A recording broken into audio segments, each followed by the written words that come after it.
You've landed a dream client and you can't wait to get started. You're determined to do a great job, but you have life outside of work.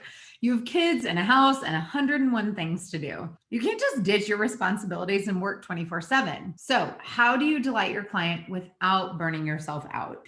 In this video, you'll learn how to set out your expectations from the start so you and your client are on the same page. And you'll get top tips about managing communication so your client doesn't just love you, she recommends you to all of her business buddies. Plus, be sure to watch to the end of this video because I'm going to tell you how you can get free access to my proven method for getting more done in less time.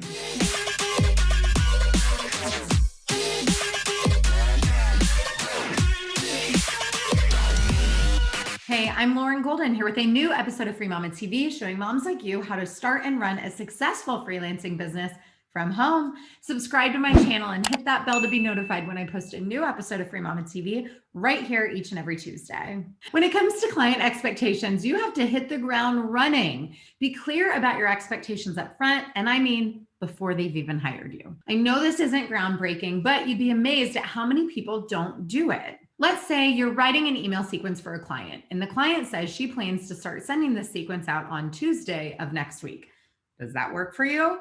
Like, will you have everything done and ready by Monday? If that's not going to work, you need to speak up. You can say, actually, I'm not going to have this done until Thursday afternoon. Will that work for you? If you communicate at this point, you both have the opportunity to make accommodations. All disappointment comes from unmet expectations. Now, as a free mama, you also need to make every effort to maintain and exceed the expectations you set in the time you have allotted for them. So if you really want to stand out, you need to go the extra mile. Be a contractor clients love to work with. If you had planned to work on this sequence on Thursday, but your client really needs to send it out on Tuesday, can you juggle? If you can, without pulling an all-nighter or making yourself crazy, it may well be worth the extra effort. Now, let's say you're on retainer. You're doing social media or community management or something like that. In this case, you need to be even more diligent about understanding expectations from your client. If your client expects you to be available from 8 to 5 every day, that's a red flag right there. You might need to educate them on the difference between a contractor and an employee. The government actually has opinions about these things. That being said, if you're on a retainer to provide a service for your client,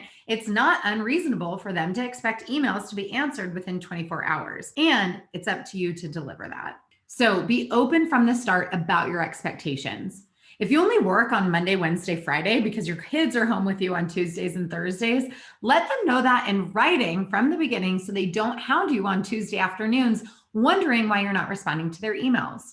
If you're taking a long weekend and won't be online on a Friday, give them advance notice via email and make sure you're up to date with your responsibilities before you head out. Lastly, if you provide a task where you'll need to meet with your client regularly, it's a good idea to talk about your availability for those meetings early on as well. The second point is this: people will treat you how you let them. If you say that you have office hours, but you're constantly replying outside of those office hours, you've negated any of the front end work you did to set out your expectations. And that's on you. Now, as an entrepreneur who outsources, I get frustrated when freelancers don't operate with a sense of urgency. So while I understand if you don't work weekends, when something's broken or I emailed you a week ago and you didn't reply, expect a message on Saturday morning. There has to be a balance. Your business is only as strong and successful as the results you produce for your clients. Which brings me to my last point. Whatever you do for your clients, put a bow on it.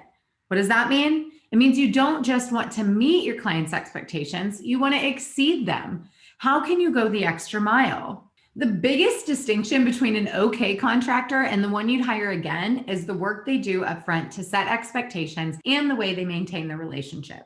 Are you exceeding your clients' expectations within the time you've allotted? Because this is your responsibility, not theirs. So now you know how to manage your clients' expectations. If you're ready to jump in and start serving your clients, you definitely want to check out my Daily 5. It's designed to be the last productivity tool you'll ever need, and it will help ensure that you're always able to stand out as the freelancer who gets the job done. You can find a link to this free resource in the comments just below this video. Make sure you download your copy so that you can delight your clients and have time left over to have a life of your own. If you want to join a community of mamas just like you, I have a Facebook group where thousands of mamas come together for support and action-taking tips and motivation. And if you liked this video, please let me know by liking it below, subscribe, and share it with your fellow mamas. And comment below with hashtag I am a free mama if you are ready to exceed your clients' expectations and become a contractor who gets hired over and over again. Are we recording? We are. Okay. Well, let me finish. Well, oh, that's not called a guide. Ideally 5. Okay. And we should be good. Bye.